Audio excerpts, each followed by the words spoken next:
The fluorescent lights in Theo Valentini's executive suite hummed with a frequency that matched the persistent ache behind my eyes. I'd been staring at the same spreadsheet for the past 20 minutes, the numbers blurring together as exhaustion threatened to pull me under. 2 years.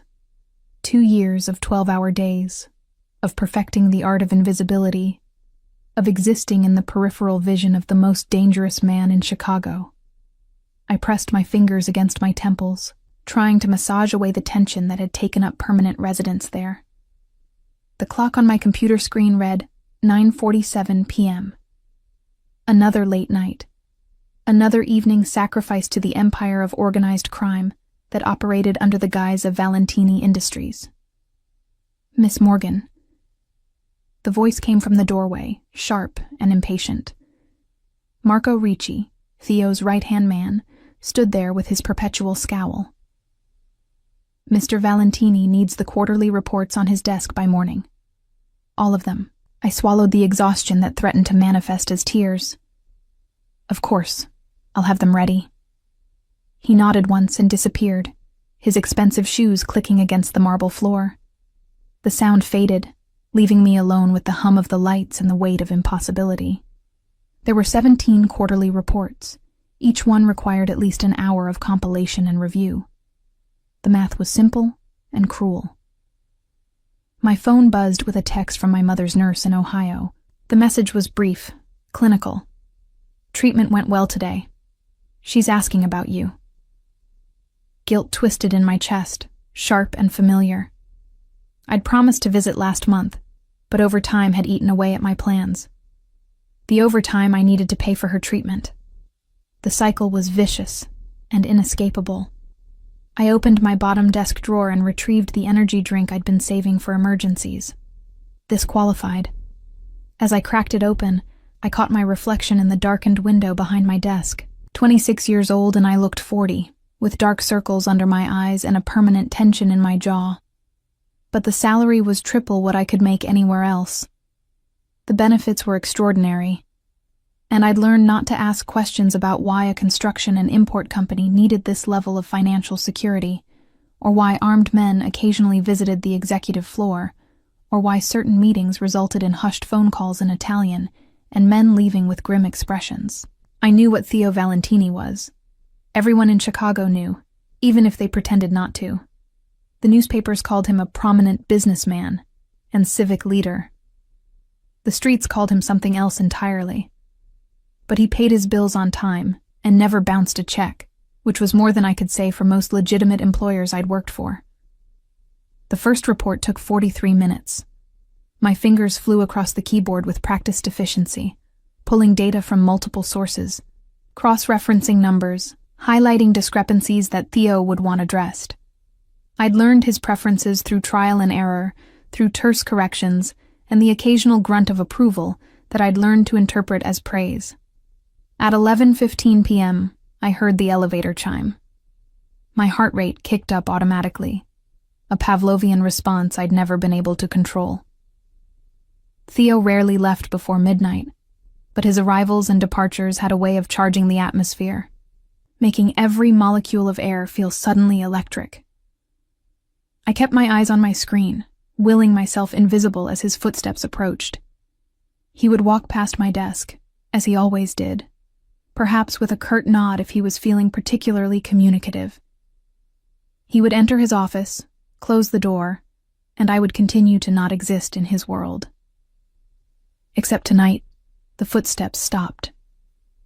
I looked up slowly, my breath catching despite my best efforts at professional composure. Theo Valentini stood 3 feet from my desk, his dark suit immaculate despite the late hour, his tie loosened just enough to reveal the strong column of his throat. At 34, he carried himself with the confidence of a man who'd never heard the word no, and meant it. His eyes, storm gray and penetrating, swept over me with an intensity that made my skin feel too tight. I'd been on the receiving end of those eyes exactly 3 times in 2 years. During my interview, during my 6-month review, and during my 1-year review. Each time, I'd felt like he could see straight through me, cataloging every secret and weakness. "You're still here," His voice was a low rumble, accented with the faintest trace of Italian that only emerged when he was tired or angry. I cleared my throat, attempting to sound professional rather than breathless. Marco said you needed the quarterly reports by morning. I'm almost finished with the third one. Something flickered across his face, too quick to identify. All 17? Yes, sir. He was silent for a long moment, his gaze dropping to the empty energy drink can on my desk, then to the stack of files beside my computer, then back to my face. I resisted the urge to fidget under that scrutiny, to touch my hair or smooth my skirt, or do any of the nervous things my body wanted to do. How long have you worked for me, Miss Morgan? The question surprised me. 2 years next month. And in those 2 years, have I ever asked you to complete an impossible task? I hesitated, unsure where this was going. You've asked for difficult tasks, but never impossible ones. 17 reports in. He checked his watch, the Patek Philippe catching the light. 7 hours is impossible. I can do it. The words came out more defensive than I intended. His jaw tightened almost imperceptibly. I'm sure you believe that. However, I prefer my employees functional rather than martyred. Complete what you can tonight. The rest can wait until tomorrow. It was the longest conversation we'd ever had. Also the kindest thing he'd ever said to me. I wasn't sure how to respond. Thank you, sir. He nodded once and turned toward his office. I released the breath I'd been holding, my hands trembling slightly as I returned my attention to the report on my screen. But I felt his gaze on me, a physical weight that made the hair on the back of my neck stand up. Miss Morgan. I looked up again. He stood in his doorway, silhouetted by the soft lighting of his office. Go home at midnight. That's not a suggestion. Then he was gone, the door closing behind him with a soft click that somehow felt louder than a slam. I stared at the closed door, my heart doing something complicated in my chest. In 2 years, Theo Valentini had never expressed concern for my well-being, had never acknowledged that I might have limits or needs beyond producing perfect work, had never looked at me the way he just had, like I was something more than a piece of office furniture. I shook my head, dismissing the flutter of warmth in my stomach. He was my employer, a dangerous one, a criminal one, and I was nothing to him except a competent secretary who kept his legitimate business running smoothly while he did God knows what in the shadows. I finished 6 reports by midnight, each one as thorough as if I'd had all the time in the world. As I packed up my desk, I noticed a light still burning under Theo's door. He was still working, still building his empire, still being the man that half of Chicago feared and the other half pretended not to know existed. The next morning, I arrived at 7:30 a.m. to find a coffee from my favorite shop sitting on my desk, still hot. No note, no explanation, but I knew it hadn't appeared by magic. I sipped it slowly, letting the warmth spread through me, trying not to read too much into a simple gesture, trying not to remember the way he'd looked at me last night, like he'd suddenly remembered I was human. The morning passed in a blur of phone calls and emails. Theo had meetings all day, legitimate ones with contractors and suppliers, less legitimate ones with men who entered through the private elevator and left without signing in. I coordinated it all with the efficiency I'd perfected over 2 years, an invisible conductor of a dangerous orchestra. At 2 p.m., Marco appeared at my desk. Mr. Valentini wants you in the conference room. My stomach dropped. The conference room? Not his office? Conference room. Now. I gathered my tablet and notebook, my mind racing. In 2 years, I'd never been summoned to the conference room. That space was reserved for important meetings, for negotiations and decisions that shaped the direction of his empire. Secretaries didn't attend those meetings. The conference room was on the opposite end of the executive floor, a massive space with floor-to-ceiling windows overlooking the Chicago skyline. When I entered, I found Theo seated at the head of the table with 3 other men. Two I recognized as regular associates, one I'd never seen before. The stranger was younger than the others, maybe early 30s, with the kind of polished good looks that came from expensive grooming and confidence. He turned as I entered, his eyes lighting with interest that made my skin crawl. "Ah, the secretary." His voice carried a hint of amusement. "You didn't mention she was so beautiful, Valentini." I kept my expression neutral, professional, as I'd learned to do when men looked at me like I was something to be consumed.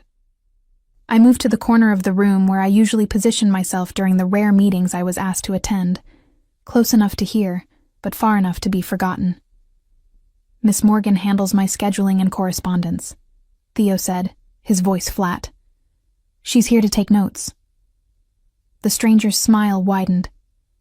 "Just scheduling? Seems like a waste of resources." I felt the temperature in the room drop several degrees. The two associates suddenly found their paperwork fascinating. Theo's expression remained perfectly controlled, but something dangerous flickered in his eyes. "Miss Morgan's responsibilities are clearly defined and none of your concern, Caruso." Caruso. I recognized the name now. Vincent Caruso, the son of a rival family trying to broker some kind of alliance with Theo's organization.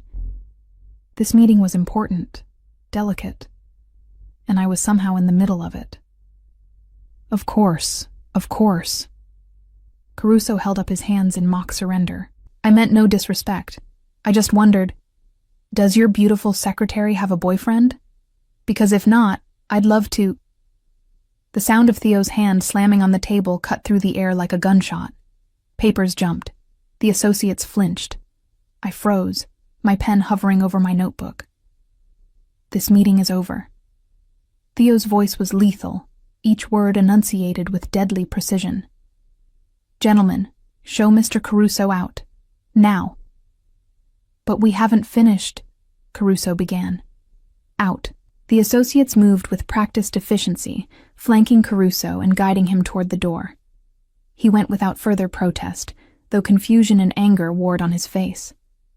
The door closed behind them, leaving me alone with Theo in the sudden, suffocating silence.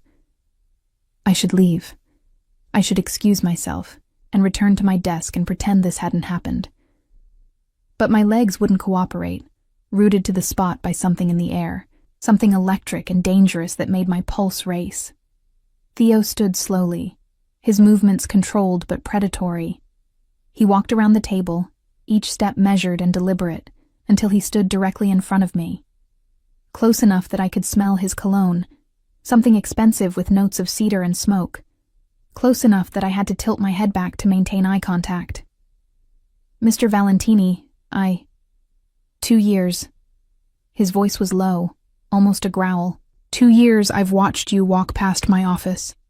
2 years I've heard your voice on the phone. 2 years I've smelled your perfume and pretended not to notice. My breath caught in my throat. This couldn't be happening. Theo Valentini didn't notice his secretary. Theo Valentini barely acknowledged my existence.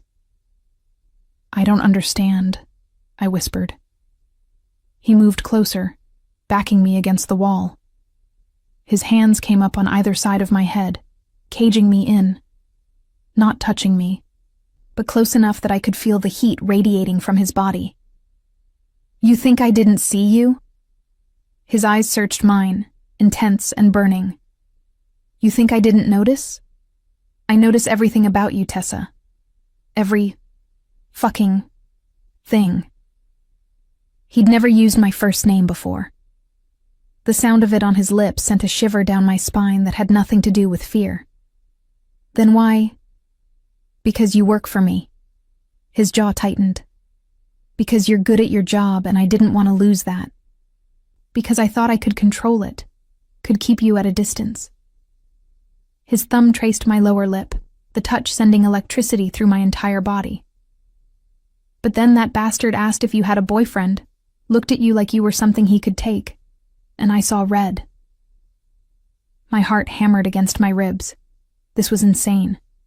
This was my boss, my dangerous, criminal boss, who was currently pinning me against a wall and looking at me like he wanted to devour me. "You're mine, Tessa." The words came out rough, possessive.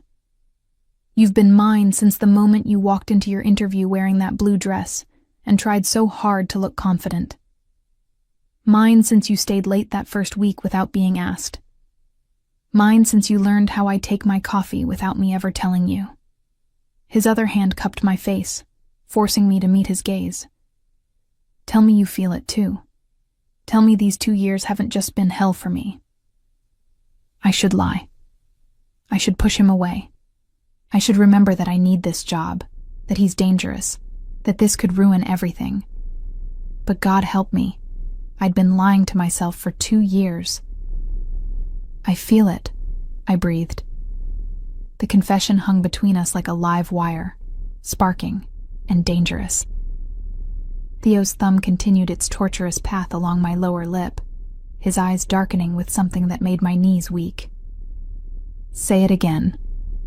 His voice was rough, commanding. "I need to hear you say it again.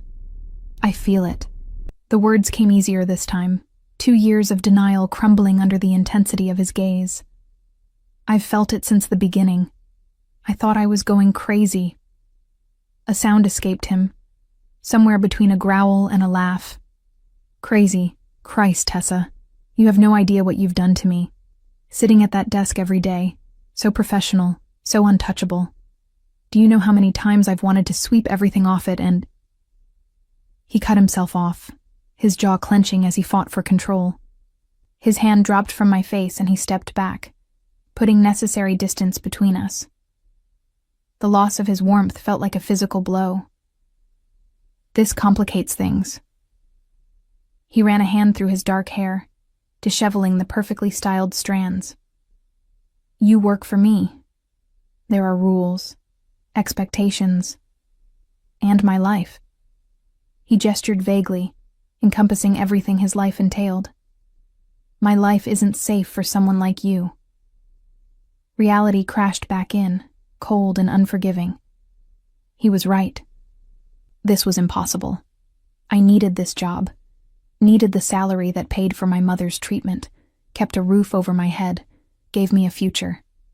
And he was Theo Valentini, a man whose business dealings included things I deliberately didn't think about, whose associates carried guns and spoke in code, whose enemies occasionally ended up in the Chicago River. I know. I straightened my spine, calling on every ounce of professionalism I possessed. "You're right. We should forget this happened. I'll go back to my desk and—" "I didn't say I was letting you go." His eyes locked on mine, stormy and intense. "I said it complicates things. There's a difference." My pulse jumped. "What are you saying?" "I'm saying that I've spent 2 years keeping my distance, 2 years of discipline and control. And in 30 seconds, Vincent Caruso destroyed all of that by looking at what's mine." He moved closer again, not touching but close enough that I had to tilt my head back. "I don't share, Tessa. I don't lose. And I sure as hell don't let other men think they have a chance at something that belongs to me." "I don't belong to anyone," I said, trying to sound firm even as my body betrayed me, leaning into his proximity. His smile was dark, predatory. "Don't you? Then why is your pulse racing? Why are your pupils dilated? Why are you breathing like you've just run a marathon?" His hand came up to rest against the wall beside my head. "Your body knows the truth even if your mind is still fighting it." He was right, and I hated him for it.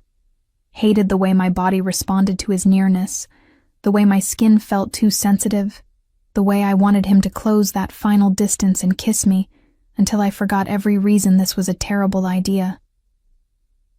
"What do you want from me?" I whispered. "Everything."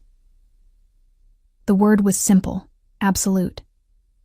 "But we'll start with dinner." I blinked, thrown by the sudden shift to normalcy. "Dinner? Tomorrow night, 8 o'clock. I'll pick you up." It wasn't a request. "Mr. Valentini. Theo." His thumb brushed my cheekbone. "When we're alone, you call me Theo." Theo.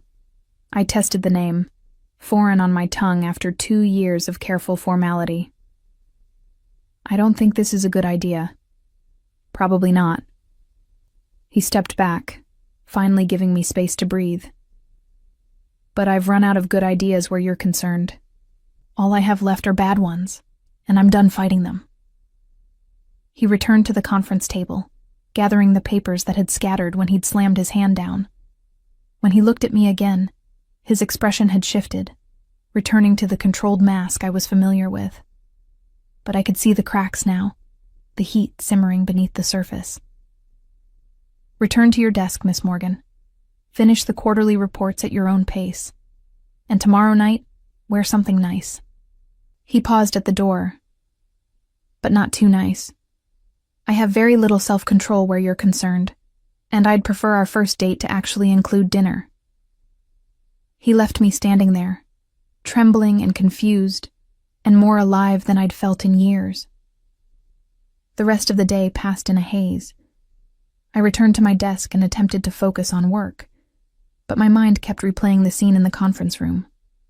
The way he'd looked at me, the things he'd said, the promise in his voice when he'd called me his. At 5:30 p.m., as I was packing up my desk, Marco appeared. His expression was unreadable as he placed a small box on my desk. From Mr. Valentini. I opened it with shaking hands to find a new phone, top of the line, already activated. A note inside read, "Your number is already programmed in. So is mine. I expect you to answer when I call. T." I looked up at Marco, questions forming, but he was already walking away. That evening, in my tiny studio apartment in a neighborhood that Theo probably had his men patrol, I stared at the new phone like it might bite me. It rang at exactly 8:09 p.m. "Hello? Did you eat dinner?" Theo's voice, deeper over the phone, sent shivers down my spine. Yes. I made pasta." "What kind?" The question was so mundane, so normal that I almost laughed. "Spaghetti aglio e olio." "Why?" "I'm learning about you. What you eat, what you like, what makes you smile." A pause. "I've wasted 2 years, Tessa." "I'm not wasting any more time." We talked for an hour, about nothing and everything. He asked about my mother, and I found myself telling him about her illness, the medical bills, my guilt about being so far away. He listened without judgment, without offering empty platitudes. "She's proud of you," he said finally. "For surviving in a city like this, for working as hard as you do, for being strong enough to ask for help when you needed it." "I didn't ask for help. I just took a job." "You took a job working for the most dangerous man in Chicago. That takes courage or desperation." His voice softened. "I'm betting on both." He wasn't wrong. The next day at work felt different. Every time Theo walked past my desk, his hand would brush my shoulder, my arm, once the back of my neck in a touch so brief, I might have imagined it except for the fire it left behind. He found excuses to call me into his office. Questions about scheduling that he definitely knew the answers to. Requests for coffee that he could have asked Marco to handle. Each time, his eyes would trace over me with an hunger that made concentration impossible. At 7:00 p.m., he appeared at my desk in a different suit than he'd worn that morning. Charcoal gray that emphasized his broad shoulders, with a black shirt underneath that made his gray eyes look almost silver. "Ready? I need to go home and change first," I protested, looking down at my work clothes. "You look perfect. The reservation is at 8:30. We'll stop by your apartment first." He knew where I lived. Of course he knew where I lived. Theo Valentini knew everything about everyone in his orbit. His car was exactly what I expected. A black Mercedes with tinted windows and a driver I recognized as one of his more intimidating associates. Theo held the door for me, his hand at the small of my back, burning through the fabric of my blouse. During the drive, his thigh pressed against mine in the back seat. His hand found mine, threading our fingers together with a possessiveness that should have alarmed me, but instead made me feel cherished. "Nervous?" he asked, Terrified. He smiled, a real smile that transformed his usually stern face. Good. So am I. You don't seem terrified. I'm excellent at hiding fear. It's a survival skill. His thumb traced circles on the inside of my wrist. But make no mistake, Tessa. This terrifies me. You terrify me. Because for the first time in my life, I found something I want more than power. The confession stole my breath. Before I could respond, the car pulled up to my building. Theo's expression darkened as he took in the exterior. The graffiti, the broken security door, the flickering streetlight. How long have you lived here? Since I moved to Chicago. It's affordable and close to the train. His jaw tightened. Pack a bag. What? Pack enough for a few days. You're not staying here anymore. Panic flared.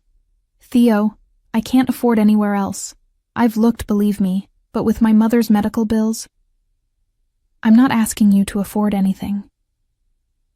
His eyes met mine, intense and unyielding. I'm telling you that you're not spending another night in this neighborhood.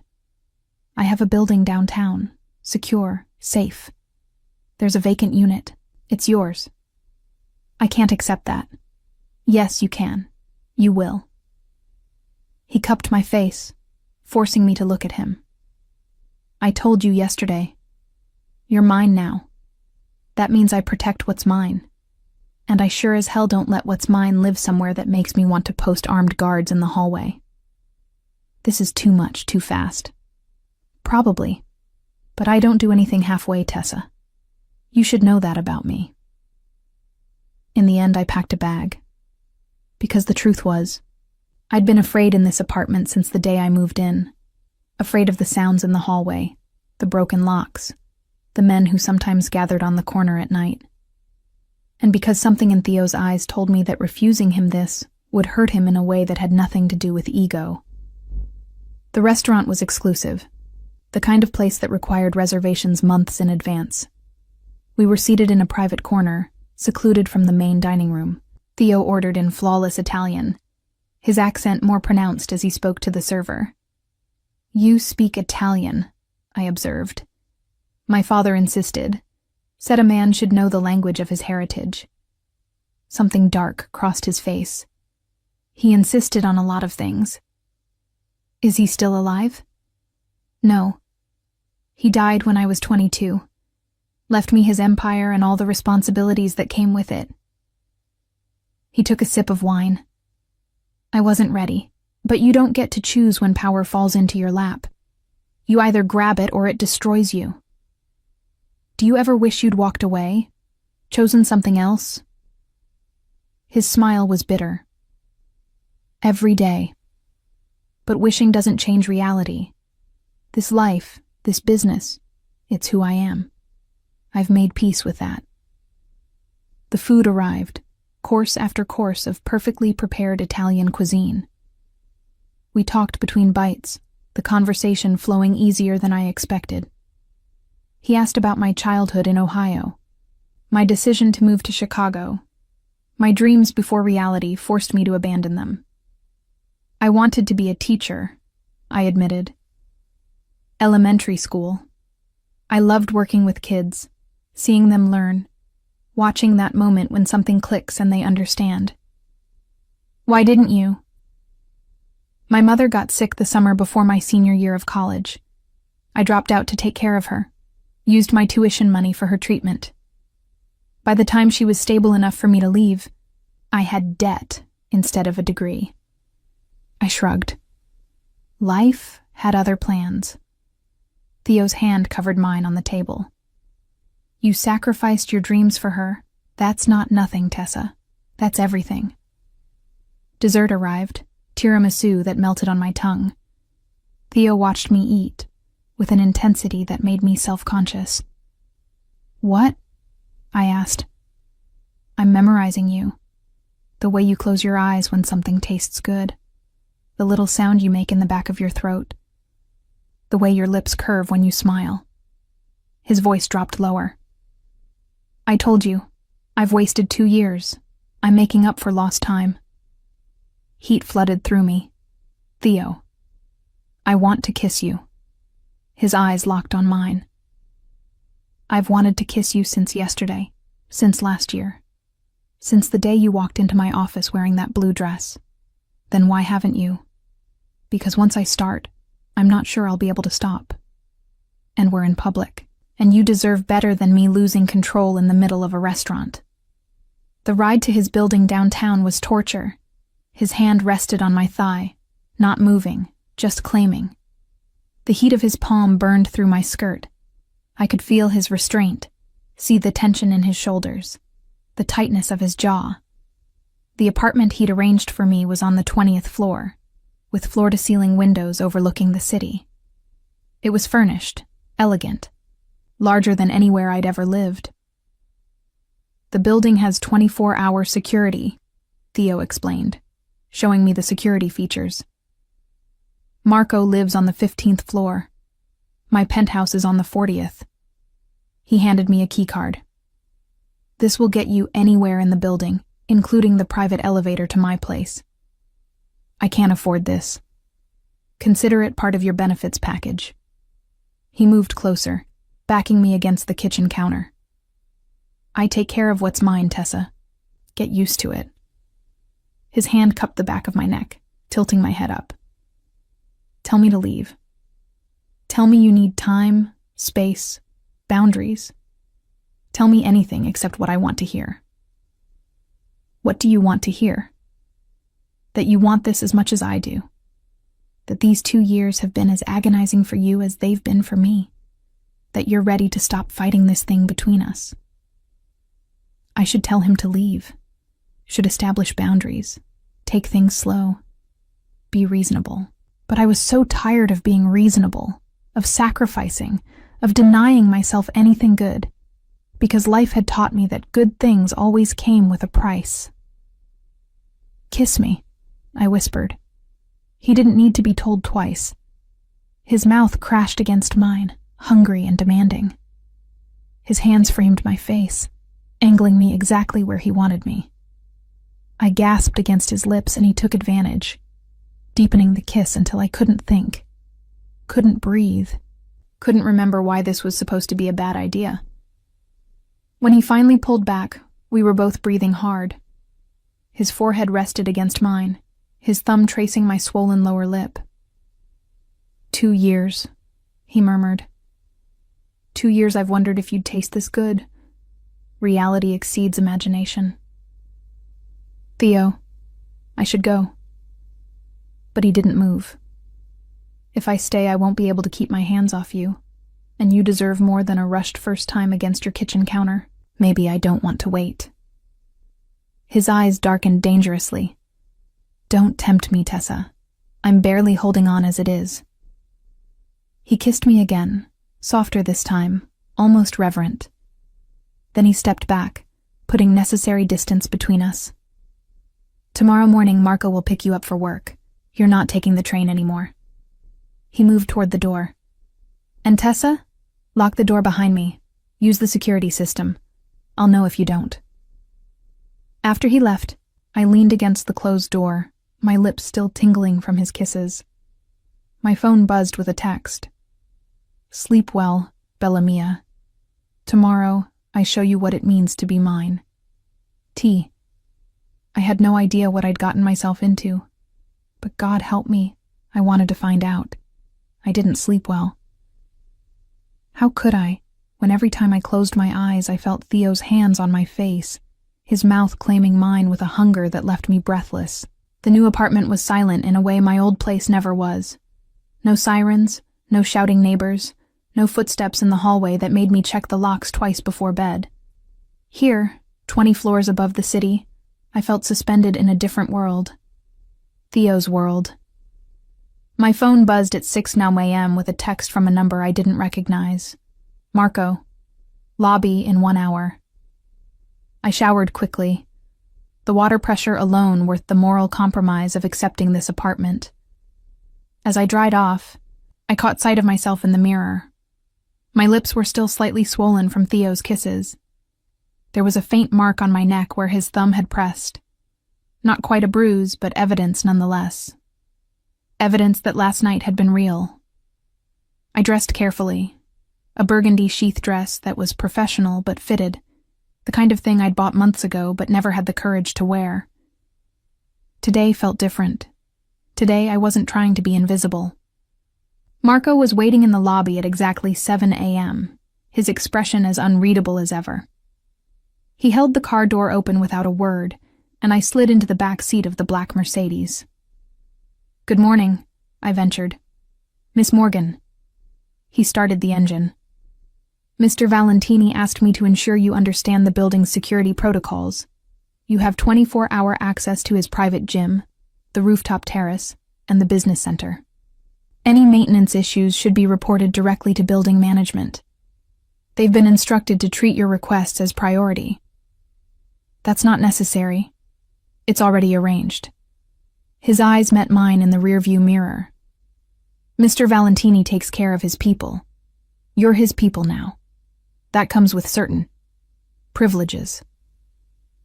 The way he said it made it clear there were also obligations, expectations. I was beginning to understand that nothing in Theo's world was simple. The office felt different when we arrived. Or maybe I felt different.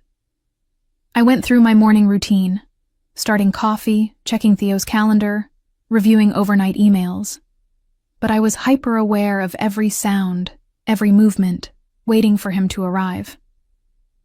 He walked in at 8:30 a.m., and the air in the office shifted. He was in a navy suit today, with a white shirt and no tie, the top 2 buttons undone. His eyes found mine immediately, and the heat in them made my mouth go dry. "Miss Morgan."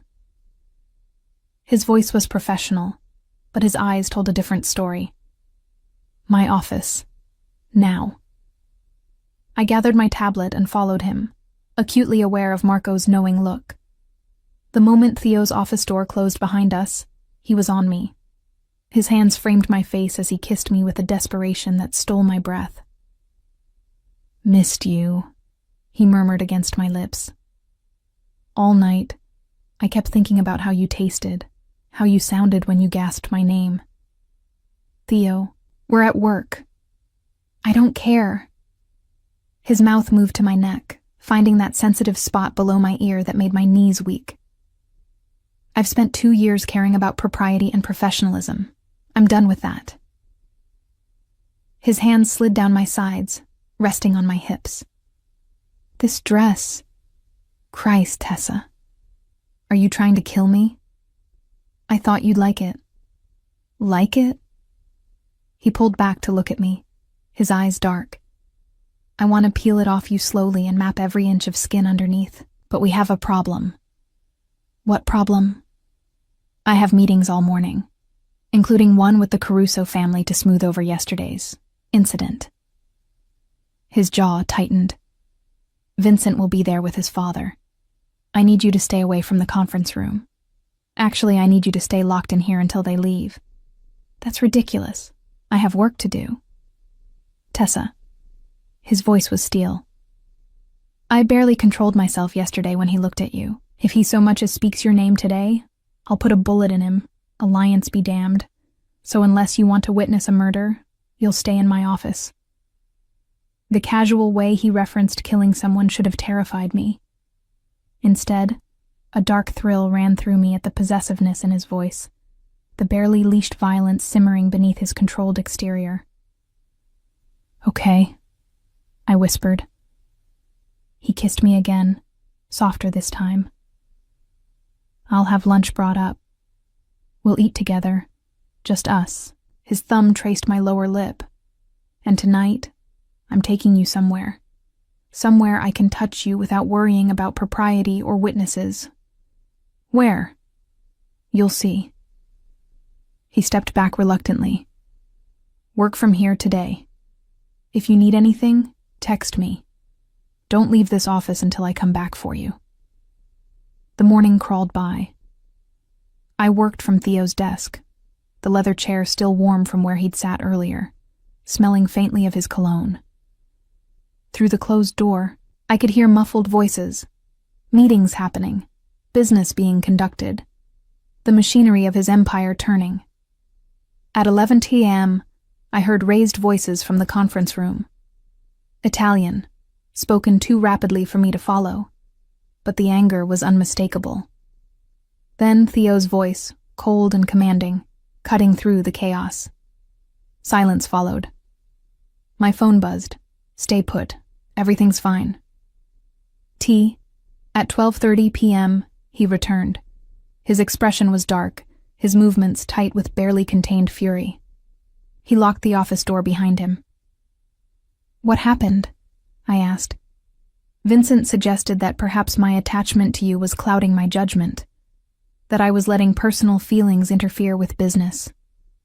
He loosened his collar, the gesture violent.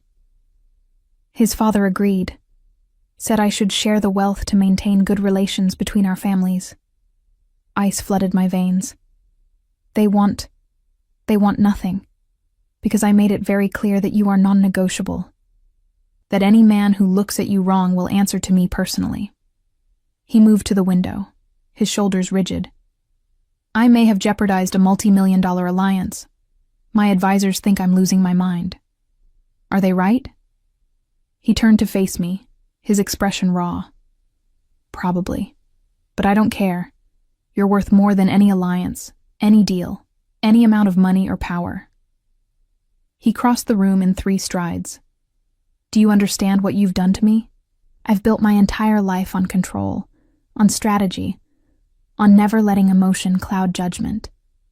And then you walked into my world and destroyed all of that. His hands cupped my face, urgent and tender simultaneously. I should let you go, send you somewhere safe, somewhere far from this life, give you money, set you up, make sure you never have to work another day. That would be the right thing to do. But you're not going to do that. No, his forehead pressed against mine, because I'm selfish, because I've tasted you now and I can't imagine going back. Because the thought of you with anyone else makes me want to burn the world down. I don't want to be sent away. You should. You should run from me as fast as you can. But I won't. I met his eyes, seeing the darkness there, the danger, the barely controlled violence, and I stayed anyway. Whatever this is, whatever we're doing, I'm choosing it. I'm choosing you. Something broke in him. He kissed me with a desperation that bordered on violence, his hands tangling in my hair, his body pressing me against the desk. Papers scattered. I didn't care. Nothing mattered except the feel of him, the taste of him, the way he made me feel alive for the first time in years. A sharp knock at the door made us freeze. Boss. Marco's voice. The Bratva representative is early. Theo's forehead dropped to my shoulder, his breath coming hard. 5 minutes. He says it's urgent. 5 minutes. Marco's footsteps retreated. Theo pulled back, his hand shaking slightly as he smoothed my hair, straightened my dress. His eyes were wild, unfocused. Tonight, he promised. No interruptions, no business, just us. He kissed me once more, gentle this time, almost reverent. Then he straightened his collar, smoothed back his hair, and transformed back into Theo Valentini, cold, controlled, dangerous. Stay here. I'll send lunch up. This meeting shouldn't take more than an hour. After he left, I collapsed into his chair, my body trembling with adrenaline and unsatisfied desire. This was insane. We were at his office. Anyone could have walked in. But God help me. I'd wanted him to keep going. Propriety be damned. My phone buzzed with a text from an unknown number. You're playing a dangerous game, Miss Morgan. Theo Valentini destroys everything he touches. You'll be no exception. My blood ran cold. I forwarded the message to Theo immediately. His response was instant. Don't respond. Don't worry. I'm handling it. Tea lunch arrived at 1 p.m. Italian food from a restaurant I recognized as one of the most expensive in the city.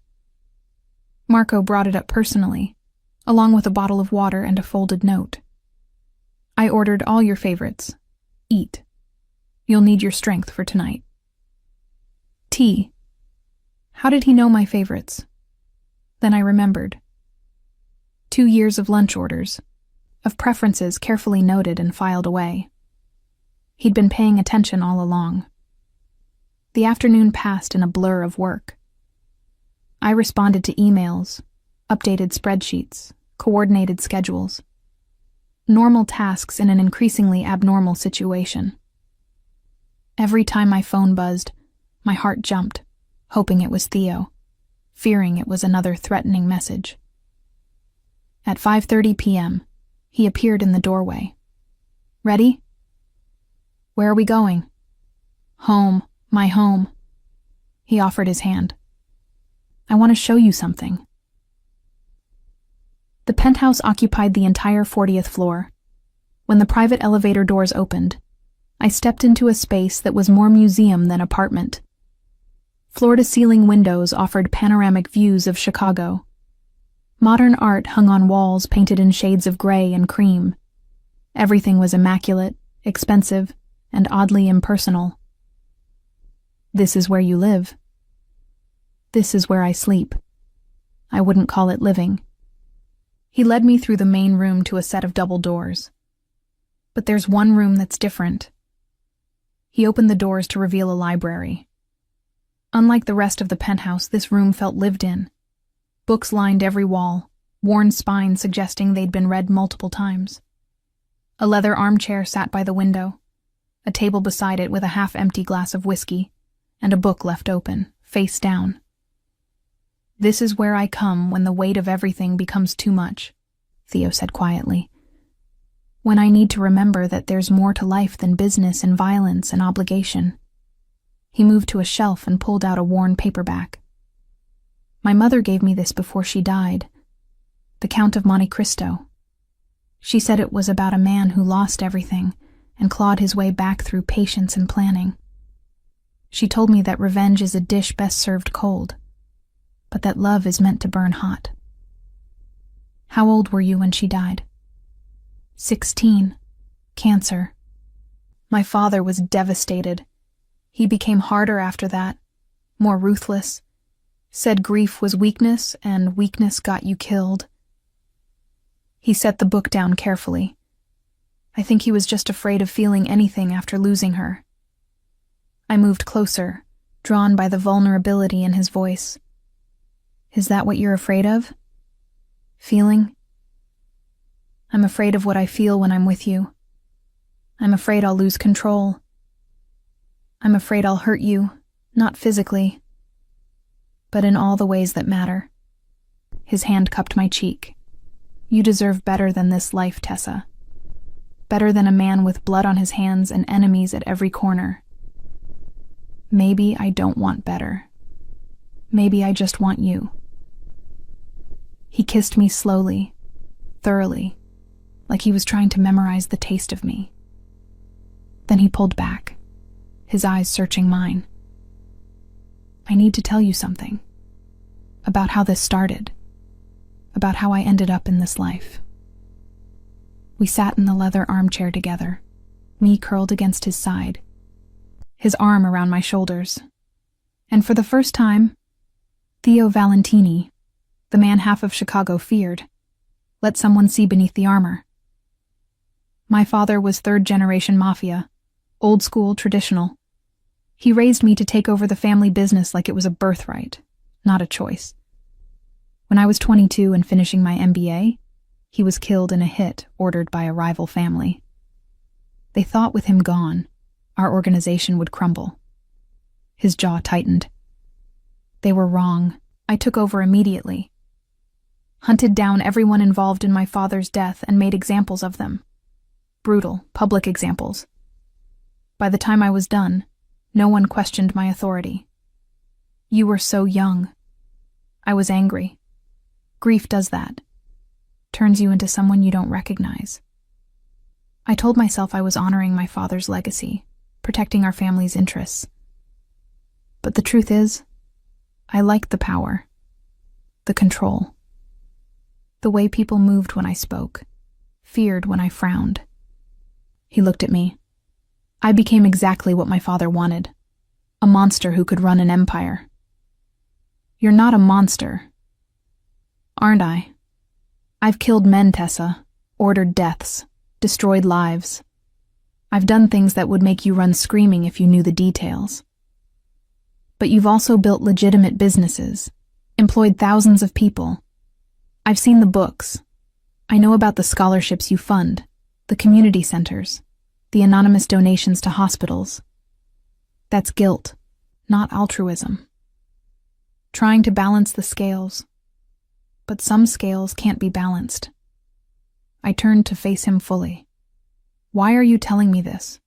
Trying to scare me away? I'm telling you, because you deserve to know who you're getting involved with, what you're choosing. Because once we cross this line completely, once I make you truly mine, there's no going back. You'll be part of this world, for better or worse. What if I've already crossed the line?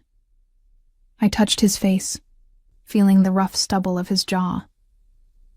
What if I crossed it 2 years ago and have just been fighting it ever since? His eyes darkened. Then God help us both. He kissed me with a fierce tenderness, his hands gentle despite the hunger in his touch. He stood, lifting me with him, and carried me through the penthouse to his bedroom. The room was sparse. A massive bed, floor-to-ceiling windows with a view of the city lights, little else. He set me on my feet beside the bed, his hands framing my face. "Last chance," he said, his voice rough. "Tell me to stop. Tell me you need more time. Tell me anything except yes." "Yes," I breathed. "Yes to what? I need to hear you say it. Yes to you, to this, to us, to whatever comes next." Something fierce and possessive flashed in his eyes. "You're mine now. Do you understand? Mine to protect. Mine to cherish." His thumb traced my lower lip. "Mine to claim. Then claim me." He did. And the world outside, the danger, the complications, the impossibility of us, ceased to exist. Later, wrapped in his arms with the city lights painting patterns across the ceiling, I felt his lips against my hair. "I won't let anything happen to you," he murmured. "Whatever threats come, whatever consequences this brings, I'll handle it. You're under my protection now." "Theo?" "Yes, Bella?" "I think I'm falling in love with you." He went still. Then he tilted my face up to his eyes intense in the darkness. "I fell in love with you the day you stayed late without being asked, made my coffee without me telling you how, and looked at me like I was just a man instead of a monster." He kissed me softly. "I've been yours for 2 years, Tessa. I'm just glad you're finally mine." Morning light filtered through the floor-to-ceiling windows, painting Theo's bedroom in shades of gold. I woke slowly, awareness returning in layers. The silk sheets against my bare skin, the unfamiliar weight of an arm draped across my waist, the solid warmth of a body pressed against my back. Theo. Last night came rushing back in vivid detail. The way he'd touched me, worshipped me, claimed me with a tenderness that contradicted everything I knew about him. The words he'd whispered in Italian against my skin. Beautiful sounds I didn't understand but felt in my bones. The way he'd held me afterward, like I was something precious he was afraid might disappear. "You're thinking too loud." His voice rumbled behind me, still rough with sleep. His lips brushed my shoulder. "I can hear your thoughts from here. I'm just processing. Having regrets?" There was vulnerability in the question, carefully hidden but there nonetheless. I turned in his arms to face him. In the morning light, without the armor of his expensive suits and carefully controlled expressions, he looked younger, almost vulnerable. Dark hair fell across his forehead. Stubble shadowed his jaw. His gray eyes watched me with an intensity that made my breath catch. "No regrets," I said softly. "But I'm wondering what happens now. Do we pretend at the office? Do we—" "No pretending." His hand cupped my face. "I'm done hiding how I feel about you.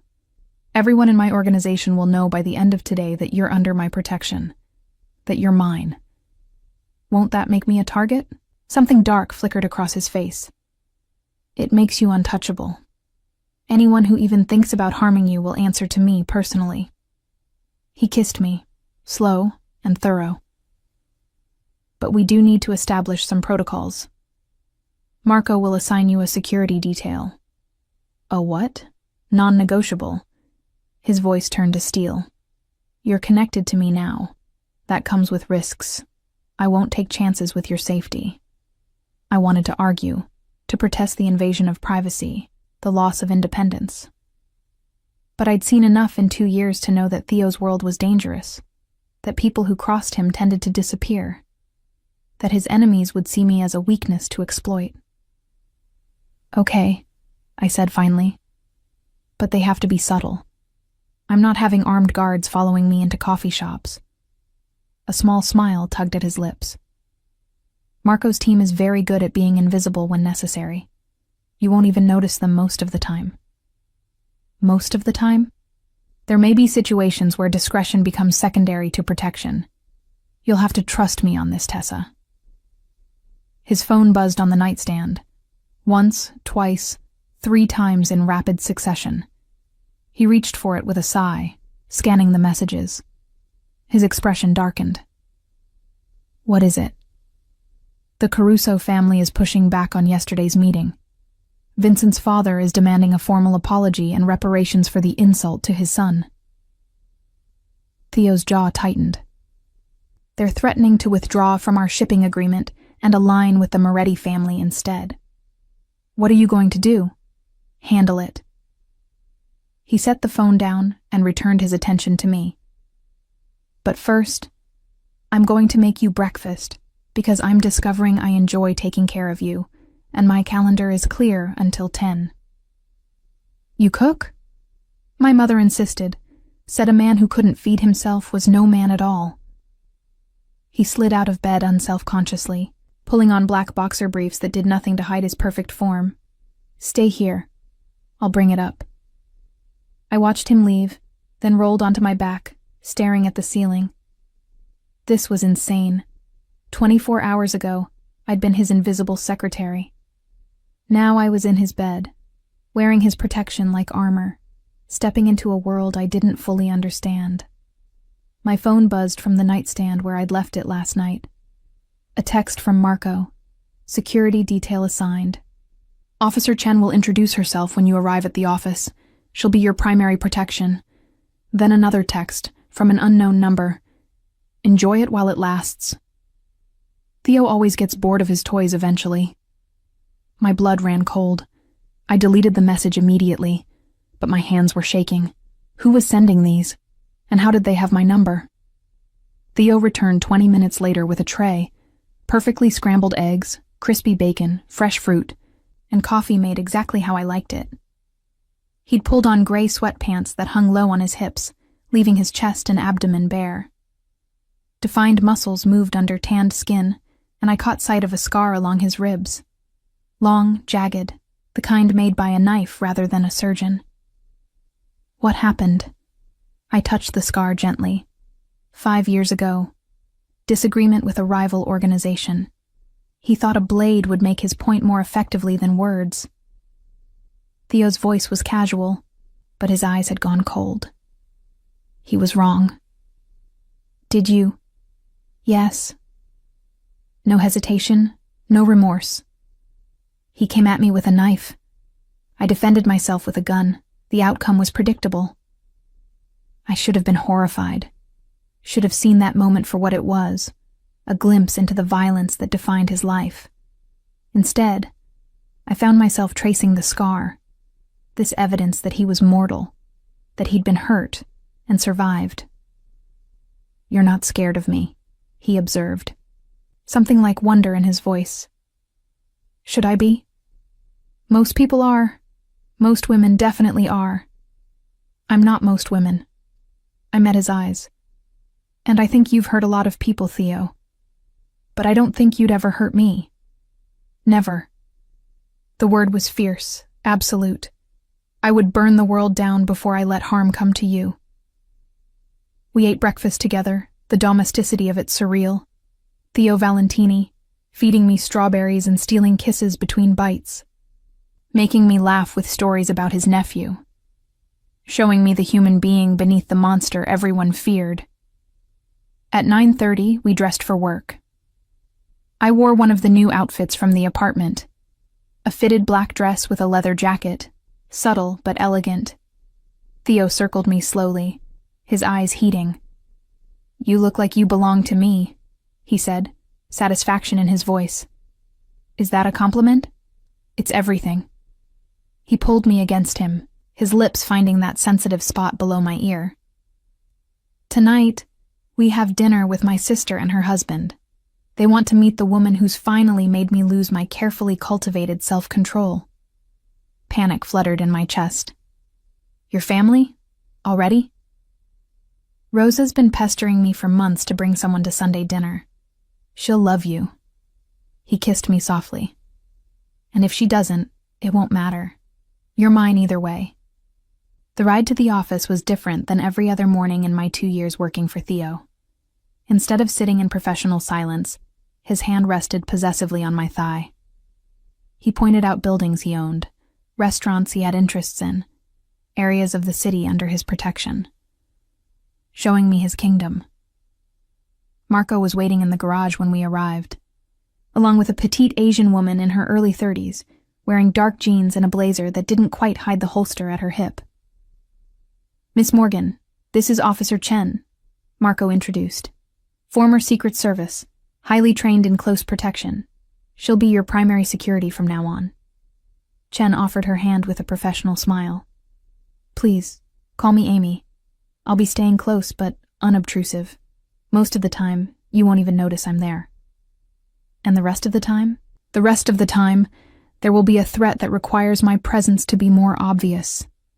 In those situations, I need you to follow my instructions immediately and without question. Your safety is my only priority. Theo's hand found the small of my back. Amy has full authority to override any plans or decisions if she deems them unsafe. That includes events I've arranged. Her judgment is final. The weight of what was happening settled over me. This was real. I wasn't just dating my boss. I was entering a world where armed protection was necessary, where threats were common enough to require protocols, where my life had just been handed over to a stranger for safekeeping. The elevator ride to the executive floor was crowded. Theo, Marco, Amy, and me. When the doors opened, I saw that the usual morning bustle had stilled. People were staring, whispering. News had already spread. Theo kept his hand on my back as we walked to my desk, a public declaration of ownership that made several secretaries exchange loaded glances. Amy positioned herself by the wall, unobtrusive but present. Conference call in 30 minutes, Theo said, loud enough for everyone to hear. Miss Morgan, I'll need you in my office to take notes. The pretense of professional necessity was thin, but it was something. I gathered my tablet and followed him into his office, hyper-aware of the eyes tracking my movements. The moment the door closed, he pulled me into his arms. Ignore them. Let them gossip. By the end of the week, it will be old news.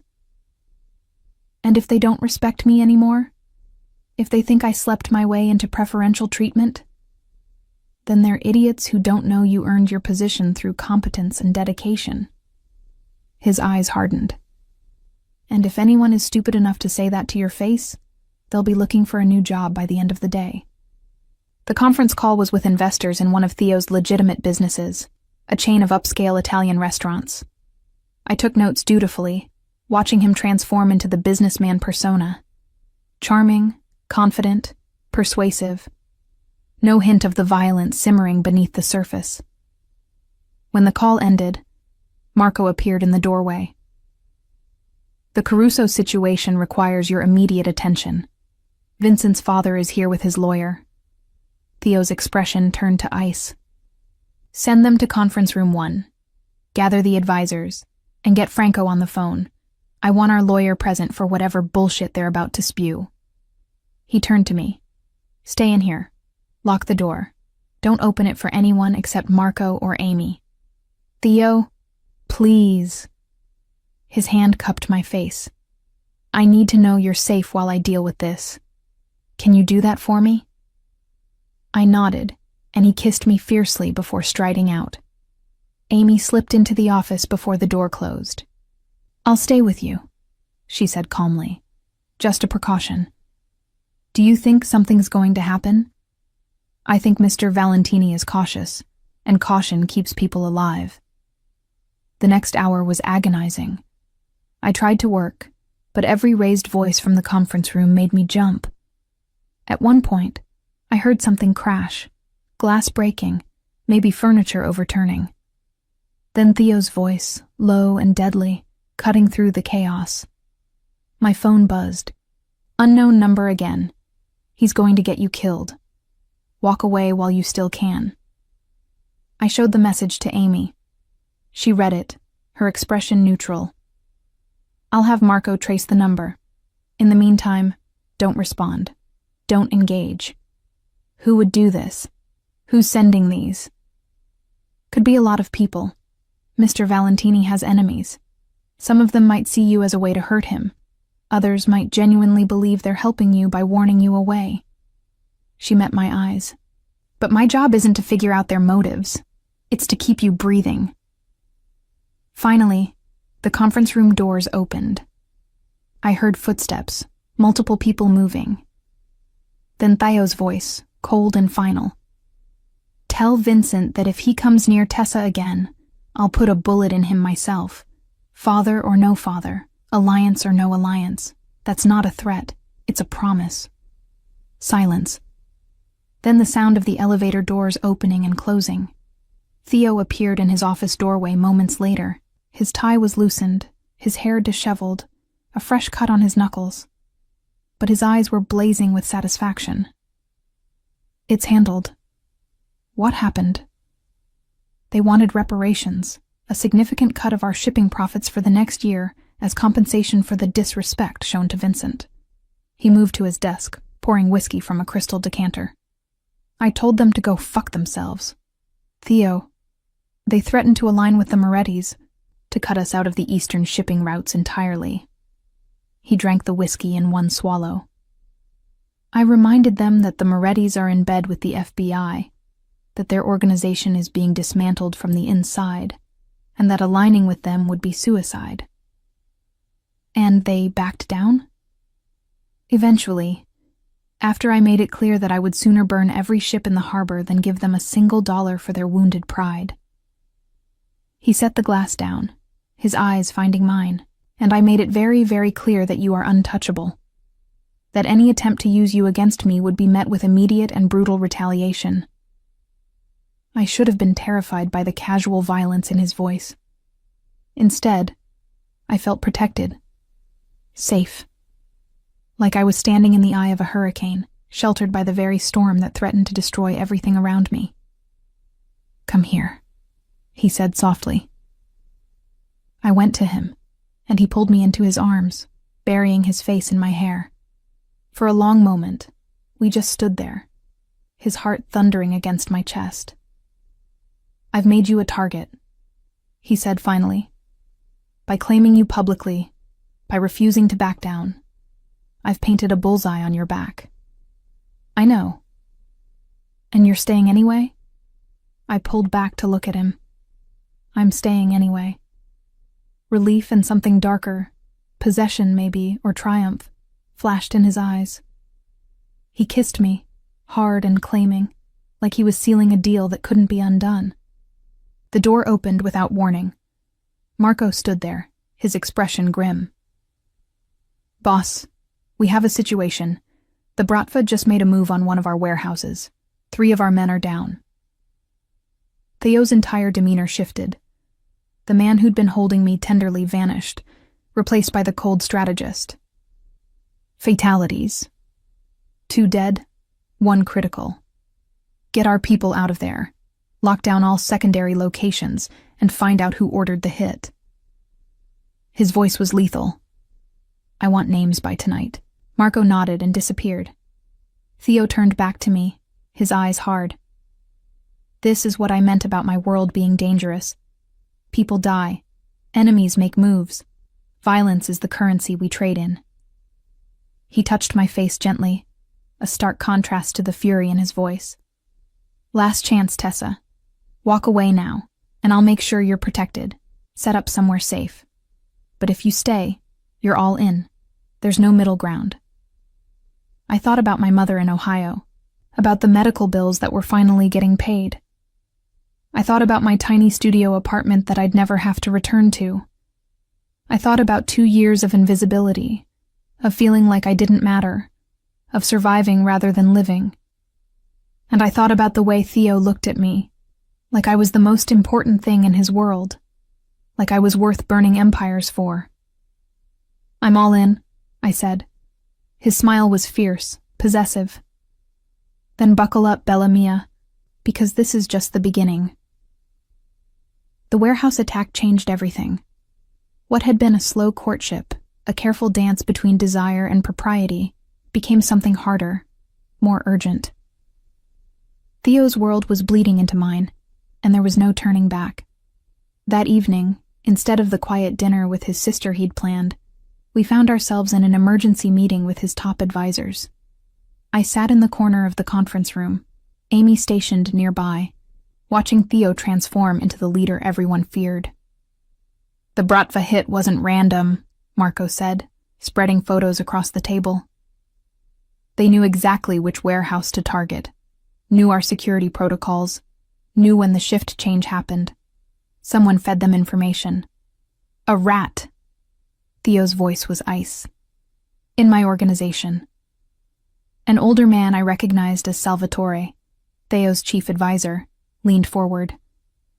Could be someone from the Caruso family, retaliating for this afternoon's meeting. Or someone who doesn't like the boss getting distracted. This came from a younger man named Dante, his eyes flickering briefly to me before returning to Theo. No disrespect intended, but the timing is suspicious. You claim a woman publicly, and within hours we're hit. The temperature in the room dropped. Theo's hand, which had been resting casually on the table, curled into a fist. Are you suggesting my personal life is responsible for the deaths of my men? Dante had the sense to look nervous. I'm suggesting that maybe our enemies see an opportunity, that maybe they think you're vulnerable now.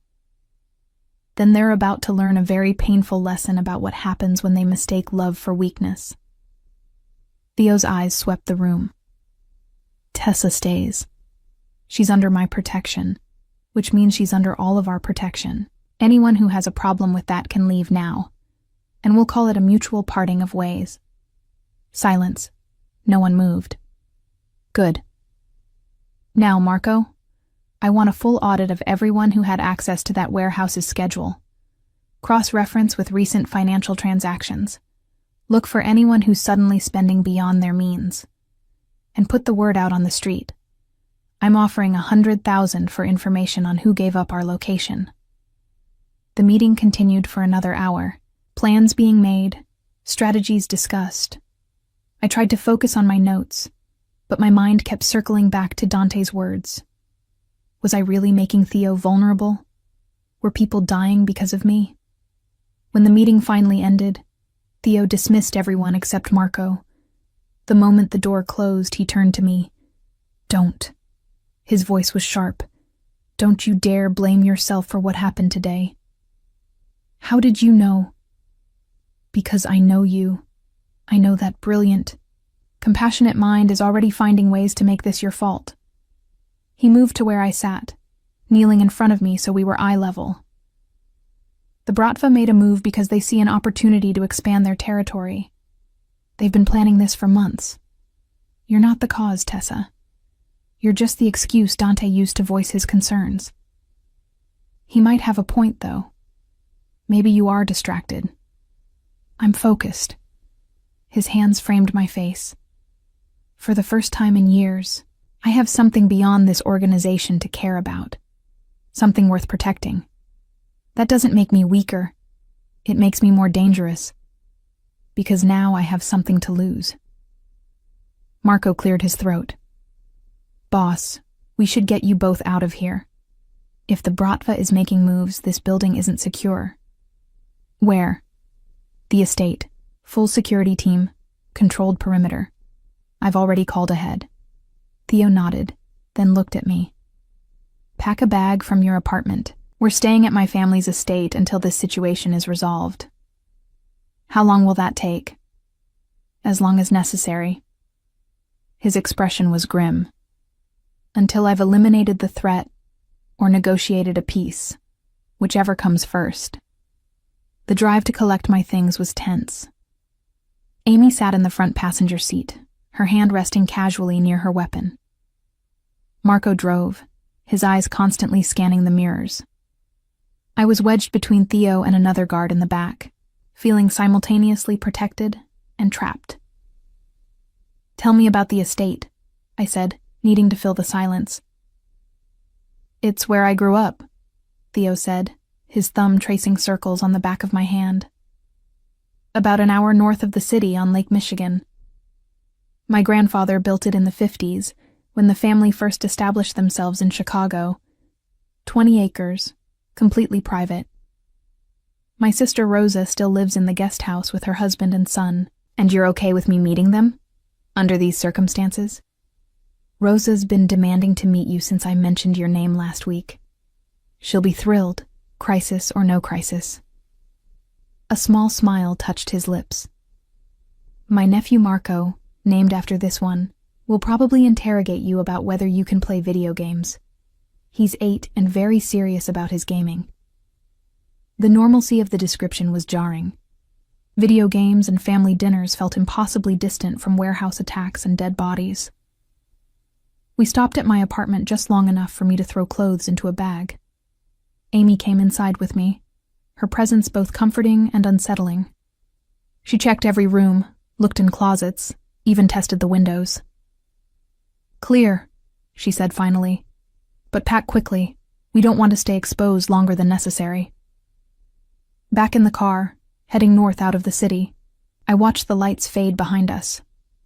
The highway stretched dark and endless, and I felt like I was leaving my old life behind with every mile. What are you thinking? Theo asked softly. That 3 days ago, I was a secretary worried about making rent. Now I'm fleeing the city because a Russian mob is making moves against my boyfriend, who happens to be the head of the Italian Mafia. Boyfriend is a rather pedestrian term for what we are.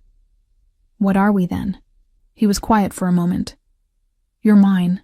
I'm yours. Everything else is just semantics. The estate appeared suddenly, a sweeping driveway lined with trees opening onto a sprawling stone mansion that looked like it had been transplanted from the Italian countryside. Lights blazed from every window. Armed guards patrolled the perimeter. This wasn't just a home. It was a fortress.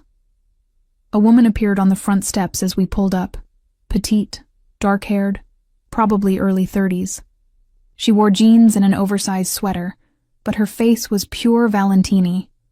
Those same storm gray eyes, that same strong bone structure. Finally, she called out. I was beginning to think you'd chickened out, Theo. Rosa. There was warmth in his voice I'd never heard before. He climbed out of the car and pulled his sister into a hug. Where's the monster? Passed out after a sugar high. Your fault for sending him that care package. She turned to me as I emerged from the car, her eyes assessing but kind. And you must be Tessa, the woman who finally made my brother remember he's human. I liked her immediately. I'm not sure I can take credit for that. Oh, honey, you absolutely can. She linked her arm through mine, already pulling me toward the house. Come on, I'll show you your room. Theo, Go do whatever violent planning you need to do. I'm stealing your girlfriend." "She's not my girlfriend," Theo called after us. "What is she then?" Rosa shot back. "Mine?" Rosa snorted. "Men. So dramatic." She guided me through the massive entryway, past rooms filled with expensive furniture and family photos. "He's been impossible for 2 years, you know. Moody, distracted, snapping at everyone. I kept telling him he needed to get laid, but apparently he needed to fall in love instead. I don't think... Oh, please. I've never seen him look at anyone the way he looks at you. Like you're the only real thing in a world of shadows." She stopped at a door on the 2nd floor. "This is the guest suite. Your things should arrive shortly. Bathroom's through there. Closet is fully stocked if you need anything. My place is the guest house past the garden if you need girl talk, or an escape from all the testosterone." "Thank you, Rosa." She touched my arm gently.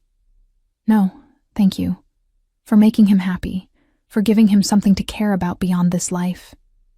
God knows he deserves it." After she left, I explored the suite. It was easily 3 times the size of my entire apartment, with a 4-poster bed, a sitting area, and windows overlooking the lake. The closet was indeed stocked. Designer clothes in my size, shoes, even jewelry. Theo's work, obviously. I was examining a particularly beautiful dress when I heard the door open. Theo stood in the doorway, his jacket gone, his sleeves rolled up, exhaustion written across his face. "Rosa didn't scare you off?" "She's wonderful. I like her." "She likes you too. I can tell." He moved into the room, closing the door behind him. "She said you look at me like I'm worthy of being loved, which apparently is something I needed in my life." "You are worthy of being loved. Most people would disagree." He pulled me into his arms, his face buried in my hair. "2 men died today, Tessa. Good men with families. And it's my fault for not seeing the threat sooner, for not having better security protocols.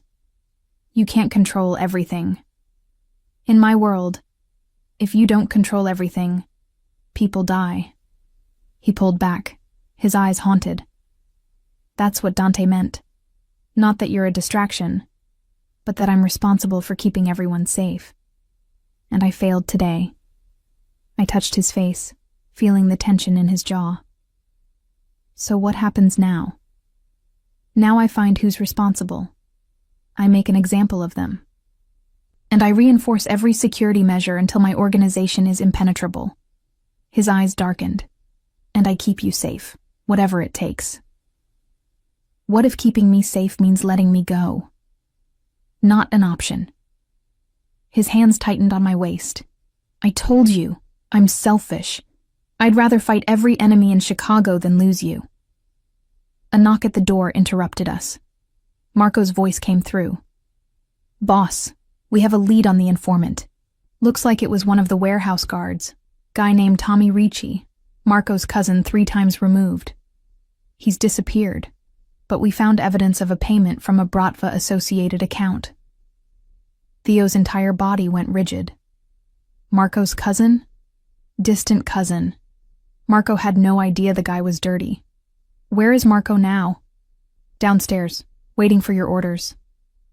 Theo closed his eyes briefly, something like pain flashing across his face. "Tell him I'll be down in 5 minutes." After the footsteps retreated, he turned back to me. "This is the part you don't see. The part where I have to make impossible decisions. What are you going to do?" "Marco is my most trusted advisor. He's been with me since we were teenagers. But his cousin betrayed the organization, got 2 men killed." His jaw clenched. "Tradition says Marco should handle it personally, should be the one to eliminate the threat his family brought to our organization. But you don't want him to. I don't want any of this." His voice was raw. "I don't want to ask my best friend to hunt down and kill his own cousin. I don't want to live in a world where that's necessary. But this is the world I have, and if I show weakness, if I let this slide, every enemy we have will see it as an opening." He kissed me softly. Stay here. Lock the door. Amy will be outside. I need to go be the monster everyone expects me to be. Theo, please, Tessa, let me keep this part of my life separate from you. Let me protect you from at least some of the darkness. After he left, I stood at the window, looking out at the dark lake. Somewhere in the house below, Theo was making decisions about life and death. Somewhere in Chicago, people were hunting and being hunted. And I was here, in a fortress, wondering if love was enough to bridge the gap between my world and his. My phone buzzed. Another unknown number. He'll never be able to fully protect you. There are too many enemies, too many people who want to hurt him through you. Leave now, while you still can. This is your last warning. I deleted the message, but my hands were shaking. Amy appeared in the doorway, as if she had some sixth sense for my distress. Another message? I nodded. May I? She held out her hand and I gave her my phone. She scrolled through something, her expression darkening. These are coming from multiple numbers, but they're being routed through a VPN. Sophisticated setup. What does that mean? It means whoever is sending them has resources and technical knowledge, not just some jealous ex or random psycho. She handed the phone back. I'm going to recommend Mr. Valentini get you a new phone with enhanced security. In the meantime, don't respond to any unknown numbers. Do you think they're serious about me being in danger? Amy's expression was frank. I think anyone associated with Theo Valentini is always in some degree of danger. But whether these threats are credible or just someone trying to scare you away, that's what we need to figure out. I spent the rest of the evening in the suite, too keyed up to sleep, too anxious to relax. Around midnight, Rosa knocked softly and entered with a tray. Theo said you probably wouldn't come down for dinner. He's still dealing with business. So I brought food up. She set the tray on the coffee table. And wine, because you look like you need it. We sat together, and I found myself pouring out the story. How Theo and I had ended up here, the threats I'd been receiving, the guilt I felt about the warehouse attack. Rosa listened without judgment. When I finished, she squeezed my hand. My brother has been preparing for this life since he was a child. He knows the risks, the costs, the consequences, and he's choosing you anyway. She met my eyes. That should tell you something about how much you mean to him. Theo doesn't make decisions lightly, especially not about who he lets into his life. But people are dying. People have always been dying in this world. That's not on you. That's on the men who choose violence, who see other human lives as acceptable losses in their games of power. She paused. My husband, Antonio, he was an accountant when we met. Completely outside this life. When he found out who my family was, he had a choice. Run away or stay and deal with the complications. He stayed. And yeah, it's been hard sometimes. Scary. But I've never regretted choosing him, and he's never regretted choosing me. How do you cope with the fear? I remember that every day with him is worth the risk. That love isn't supposed to be safe. It's supposed to be real. She smiled. And I take kickboxing classes, keep a gun in my nightstand, and make sure my security team knows I expect weekly updates on any threats. Practical measures for an impractical life. We talked for another hour, and by the time Rosa left, I felt steadier, more certain of my choice. Theo appeared around 2 a.m., looking exhausted. He slipped into the room quietly, like he didn't want to wake me, but I was still awake. How did it go? It's handled. His voice was flat, empty. Marco is dealing with his cousin. The Bratva connection has been severed, and I've quadrupled security at all our locations. He started to undress, his movements mechanical. I saw new bruises forming on his ribs, a cut on his cheekbone. What happened? Interrogation got physical. The information didn't come willingly. He met my eyes. Do you want details? Because I can give them to you, but I'm warning you, they're not pretty. No, I don't need to know. Relief flashed across his face. Good, because there are parts of my life I'd prefer to keep separate from you. Dark parts that I don't want touching you. He climbed into bed beside me, pulling me into his arms. His heart was racing, his breathing uneven. This wasn't the controlled, confident Theo from the office. This was a man carrying the weight of impossible decisions. I'm proud of you, I whispered. He went still. For what? For trying to protect me from the darkness. For caring enough to want to keep parts of your life separate. For being human underneath all the armor. His arms tightened around me. I love you, he said, the words raw. I know it's too soon. I know we've only been together for days, but I've loved you for 2 years, and I can't keep pretending I don't. I love you too. And I meant it. Despite the danger, despite the complications, despite everything. We fell asleep tangled together, two people from different worlds trying to build something that could survive in the space between. 3 days at the estate passed in a strange limbo, part vacation, part siege. Theo spent most of his time in meetings with his advisors, planning responses to the Bratva's aggression, while I tried to establish some semblance of normalcy. Rosa became my lifeline, teaching me the rhythms of this world, the unspoken rules that governed life in the Valentini family. Never ask direct questions about business, she explained over coffee on the 4th morning. If Theo wants you to know something, he'll tell you. Questions put him in the position of either lying to you or revealing things that could put you in danger. That seems like a recipe for mistrust. It's a recipe for survival. What you don't know can't be tortured out of you. She said it so casually, like torture was just another occupational hazard. Not that anyone would dare touch you now that Theo's claimed you publicly. But the principle stands. I was learning the vocabulary of this life, the euphemisms and codes, the careful language that allowed people to discuss violence without naming it directly. Handled meant killed. Relocated meant disappeared. Having a conversation meant interrogation, often brutal. On the 5th morning, Theo found me on the terrace overlooking the lake. Frost touched the grass, turning everything silver in the early light. He wrapped a blanket around my shoulders and pulled me against his chest. The situation is contained, he said quietly. Marco identified the Bratva cell responsible for the warehouse hit. We've made it clear that further aggression will be met with disproportionate response. Meaning I've shown them what happens when they target my organization. They're backing down, at least for now. His arms tightened around me.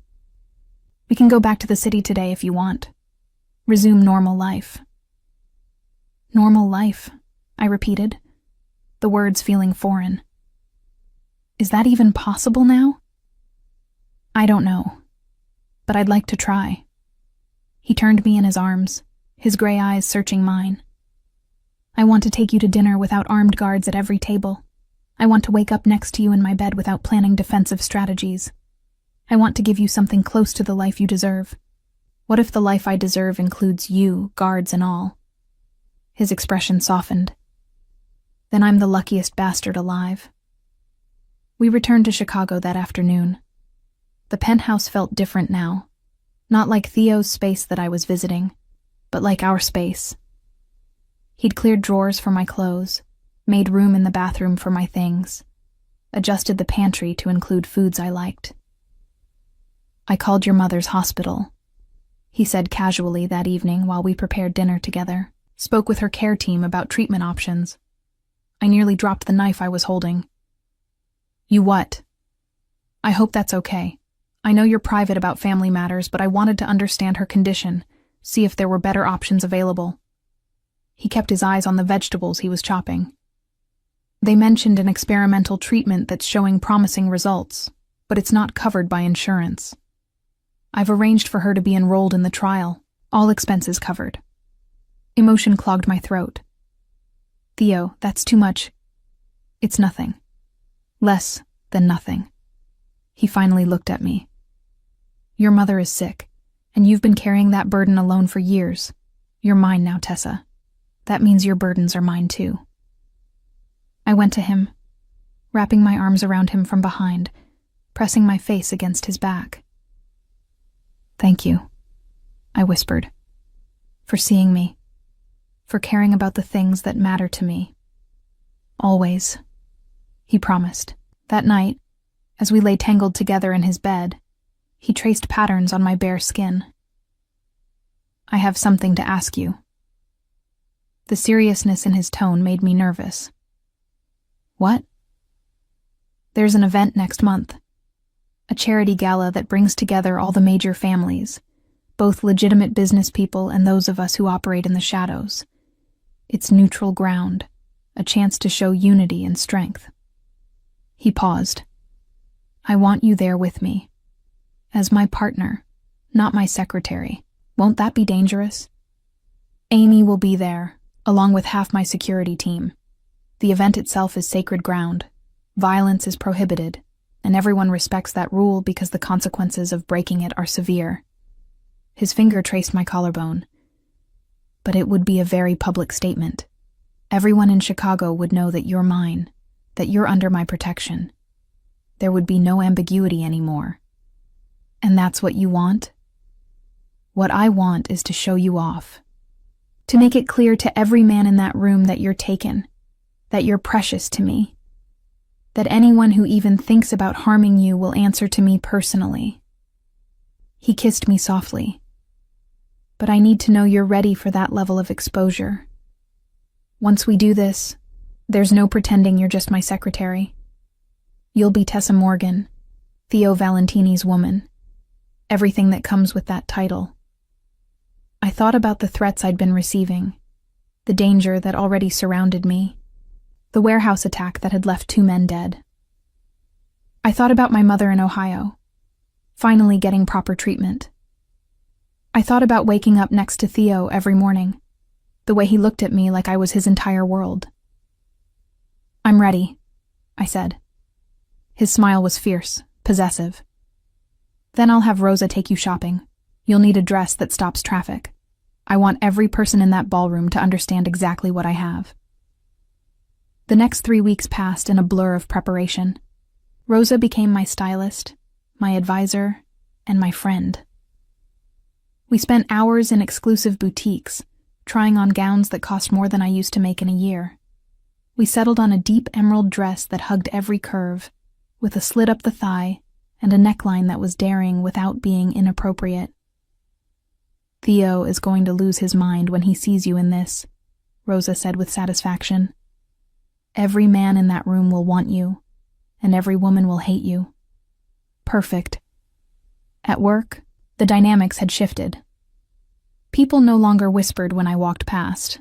They greeted me respectfully, even deferentially. I was no longer just Theo's secretary. I was his partner, and that carried weight. But the threatening messages continued. Different numbers, different times, but always the same message. Leave him before it's too late.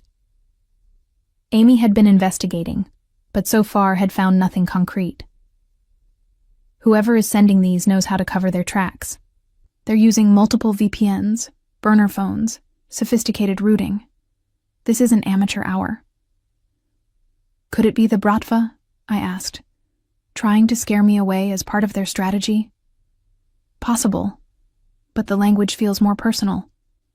Like someone who actually knows you, who thinks they're helping. She frowned. We'll keep digging. In the meantime, stay vigilant. If anything feels off, you tell me immediately.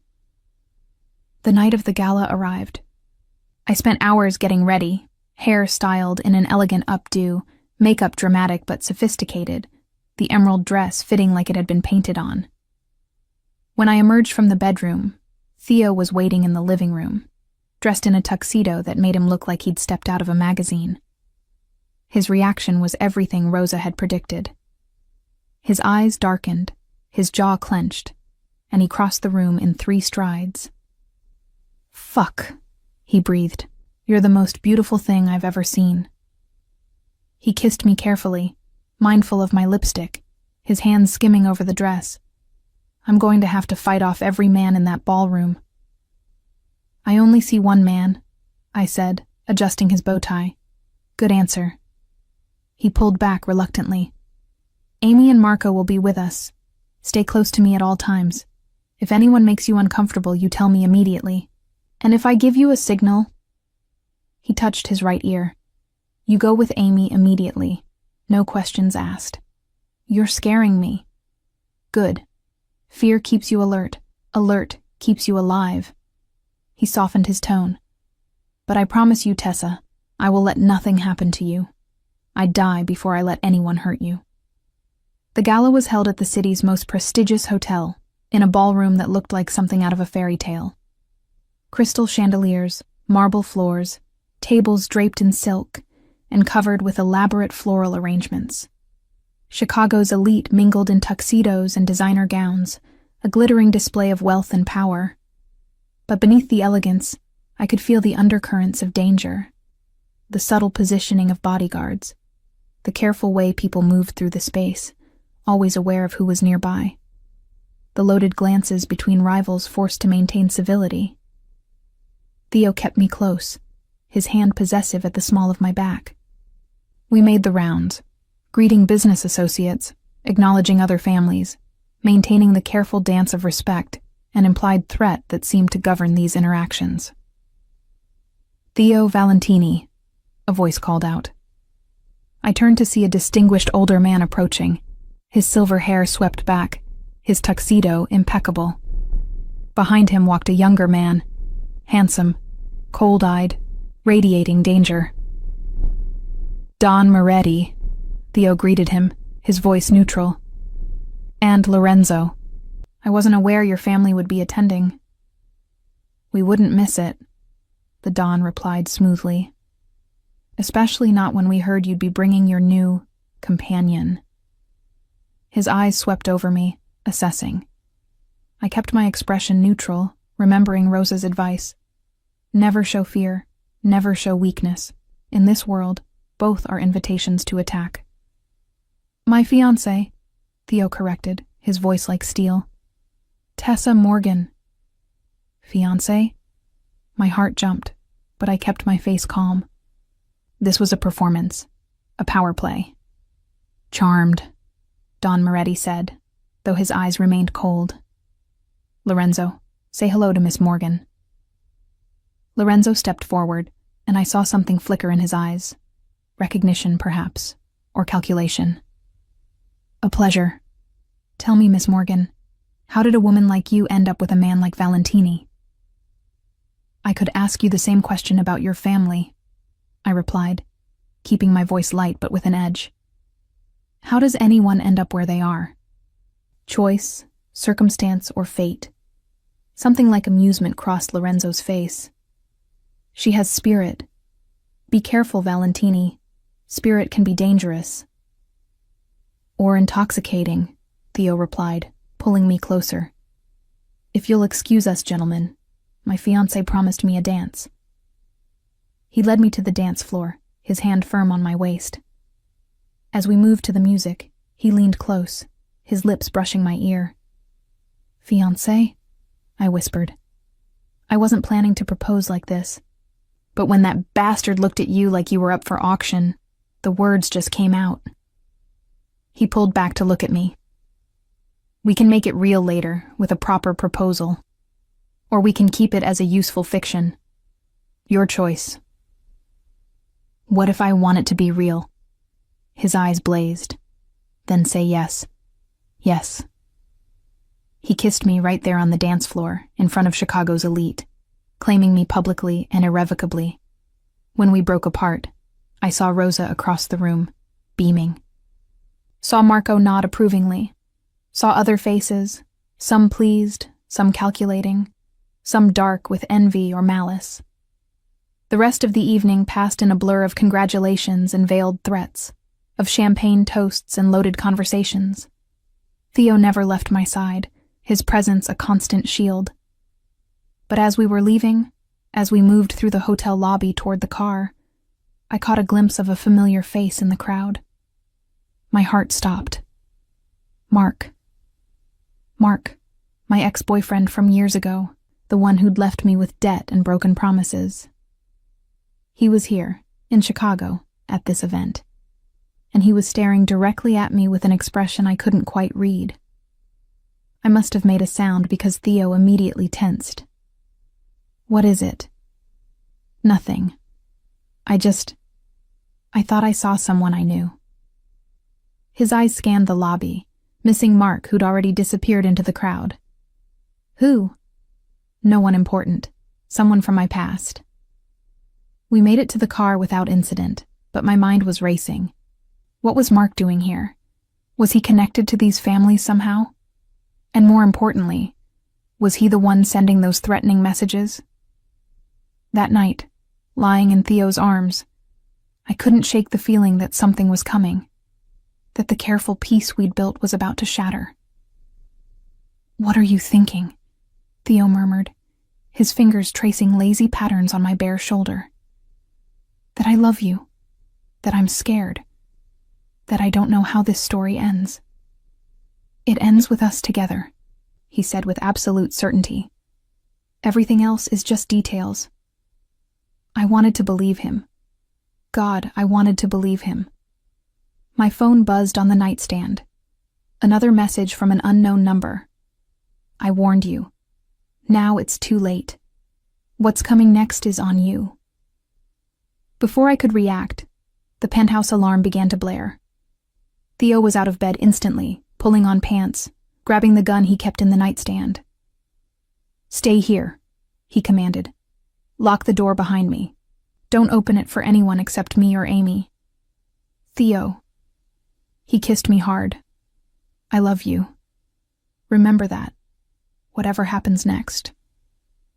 Then he was gone, and I was alone with the shrieking alarm and the certainty that our borrowed time had just run out. Through the locked door, I heard shouting. Gunshots. The sound of breaking glass. I grabbed my phone, fingers shaking as I dialed Amy. Stay put, she answered immediately. We're handling it. What's happening?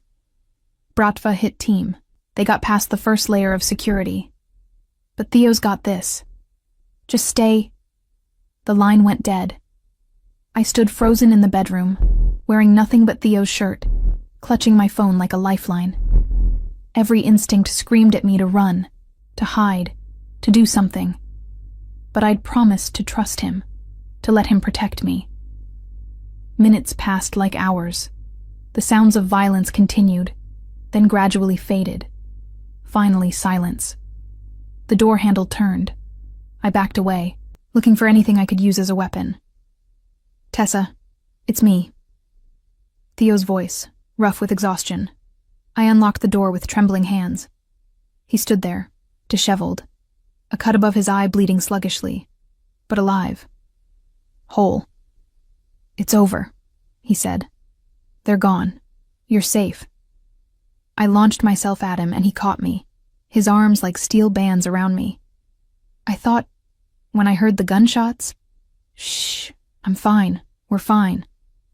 He carried me back to the bed, sitting with me in his lap. They tried to breach the penthouse. They failed. It won't happen again. I'm tripling security, adding redundancies, making this place impenetrable. This is because I said yes, isn't it? Because you claimed me at the gala. This is because the Bratva saw an opportunity and took it, because they thought they could hurt me through you. His hand cupped my face, forcing me to meet his eyes. But they were wrong. They didn't hurt you. They just pissed me off, and tomorrow, they're going to learn exactly what that means. The cold fury in his voice should have terrified me. Instead, I felt safe, protected, cherished. I saw someone tonight, I said. At the gala. My ex-boyfriend, Mark. He was there, watching me. Theo went very still. Tell me everything about this, Mark. I did. The relationship, the debt he'd left me with, the way he'd disappeared. When I finished, Theo's expression was thoughtful. Marco, he called out. His advisor appeared in the doorway. Run a full background check on Mark. He looked at me. Harris. Mark Harris. Mark Harris. I want to know where he's been, who he's working for, and why he was at the gala tonight. Theo's voice was steel. And pull phone records. I want to know if he's been contacting Tessa. Understanding dawned. You think he's the one sending the threats? I think it's too convenient that your ex appears the same night we're attacked. I don't believe in coincidences. He kissed my forehead. But we'll find out. And if he's been threatening you, if he's put you in danger. He didn't finish the sentence. He didn't need to. We spent the rest of the night awake, Theo coordinating with his security team, while I tried to process everything that had happened.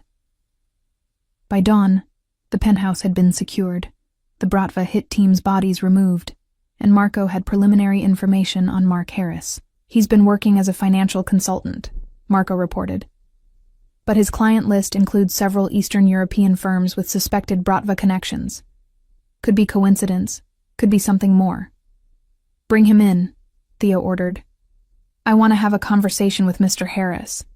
Theo, you can't just kidnap him. I'm not going to kidnap him. I'm going to invite him to a meeting. If he's smart, he'll accept. His eyes were cold. And if he's not smart, then we'll do things the hard way. 2 days later, I found myself back in Theo's office, watching through the one-way glass as Mark was escorted into the conference room. He looked nervous, his eyes darting around, taking in the understated luxury and the subtle threat of Theo's domain. Theo entered the room, and I watched Mark's face pale. Mr. Harris, thank you for accepting my invitation. Did I have a choice? Mark's voice was shaky. Everyone has choices. You've made several interesting ones recently. Working for Bratva-connected firms. Attending a gala you couldn't possibly afford. Following my fiancé. Theo's voice was pleasant, conversational, which somehow made it more terrifying. I'm curious about your motivations. I don't know what you're talking about. Theo slid a folder across the table. Phone records. Text messages sent from burner phones registered to addresses near your apartment. Surveillance footage of you watching Tessa's building. Would you like me to continue? Mark's face crumbled. I was trying to protect her. She doesn't know what she's gotten into with you. I've heard things, Mr. Valentini. Terrible things. So you thought threatening her, scaring her, would help? I thought if she was scared enough, she'd leave you before you destroyed her, before you got her killed. Mark's eyes were wild. I loved her once. I know I screwed up, but I never wanted her hurt. Through the glass, I felt an unexpected pang of something. Not love, that had died years ago, but recognition that Mark, in his misguided way, had been trying to help. Theo leaned back in his chair. Here's what's going to happen, Mr. Harris. You're going to stop contacting Tessa, you're going to leave Chicago, and you're going to pray I never have reason to think about you again. Because if you show up in her life one more time, if you send one more message, if you so much as speak her name, I will make you wish you'd never been born. The threat was delivered calmly, almost gently, which made it absolutely credible. I understand, Mark whispered. Good. There's a plane ticket waiting for you at O'Hare, San Francisco. I've arranged a job interview at a firm there. Take it, start over, and forget Tessa Morgan exists. Theo stood. Or don't, and deal with the consequences. Your choice. After Mark was escorted out, Theo returned to where I waited. He was telling the truth. Misguided, but not malicious. He'll leave Chicago. And if he doesn't, then I'll handle it. He pulled me into his arms. But I don't think he'll be a problem. He's scared enough to be smart. With Mark gone and the Bratva threat neutralized, life began to settle into something almost normal. Theo and I fell into rhythms. Mornings tangled together in bed, days working side by side, evenings with Rosa and her family or quiet dinners at home. He officially proposed a month later, on the terrace of the estate, with a ring that had belonged to his mother. My mother's treatment was working. Her latest scans showed improvement, and her doctors were cautiously optimistic. She'd met Theo over video call and had given her blessing with tears in her eyes. "He loves you," she'd said. "I can see it in how he looks at you, like you're his whole world." "He's dangerous, Mom. His business." "Life is dangerous, sweetheart. Love is dangerous. But it's also the only thing that makes any of it worthwhile." She'd smiled. "Be happy. You deserve to be happy." 6 months after that first explosive meeting in the conference room, I stood in front of a mirror in Rosa's guest house, wearing a wedding dress that made me look like something out of a dream. Simple, elegant, perfect. "Ready?" Rosa asked, adjusting my veil. "Terrified," I admitted. "Good. That means you understand what you're getting into." She squeezed my hand. "But I've never seen my brother happier. You've given him something to live for beyond the business, beyond the violence. You've given him hope." The ceremony was small, just family and Theo's closest associates. We married on the estate's grounds, overlooking the lake, with Rosa and Marco standing as witnesses. When Theo saw me walking toward him, his eyes shone with something that looked like wonder. "You came," he said softly as I reached him. "Did you doubt?" "Every day since I met you, I've wondered when you'd realize you could do better, when you'd wake up and see me for what I am." I took his hands, feeling the calluses, the strength, the gentleness he reserved for me alone. "I see exactly who you are, Theo Valentini, and I choose you anyway. I choose us." "Then let's make it official, Mrs. Valentini." The name sent a thrill through me. Mrs. Valentini, Theo's wife, partner to one of the most dangerous men in Chicago. After we were pronounced husband and wife, after we'd kissed to applause and toasts, Theo pulled me aside. "I have something for you." He handed me an envelope. "Open it later, when we're alone." That night, in the privacy of our bedroom at the estate, I opened the envelope. Inside was a deed to a building in downtown Chicago, and a note in Theo's elegant handwriting. "This is yours. Do with it what you want. Start a business, create a foundation, let it sit empty. But it's yours, completely, in your name alone. Because while you may be mine, I never want you to forget that you're also your own person, that you have power and agency beyond what I give you. I love you, not because you complete me, but because you challenge me to be better than the monster I was becoming. Forever yours, T." I found him on the terrace, looking out at the lake. He turned when he heard me approach, and I saw vulnerability in his expression. "It's too much," I said. "It's not enough. It will never be enough." He pulled me against him. "But it's a start. A reminder that you always have choices, even when it feels like you don't." We stood there together, husband and wife, two people from different worlds who'd somehow found each other. The future was uncertain. His business would always carry danger, and there would always be enemies waiting for opportunities. But we were facing it together, bound by love and choice, and the promise to protect each other through whatever came next. "No regrets?" Theo asked. I thought about the journey that had brought us here, the accidental pregnancy scare that had never happened, the 2 years of silent longing, the explosive revelation, the danger and violence and impossible choices.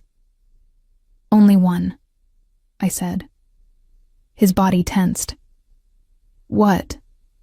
That I wasted 2 years being invisible when I could have been yours all along. His smile was fierce, possessive, full of love. Then let's make up for lost time, Mrs. Valentini. And we did. For the rest of our lives we did.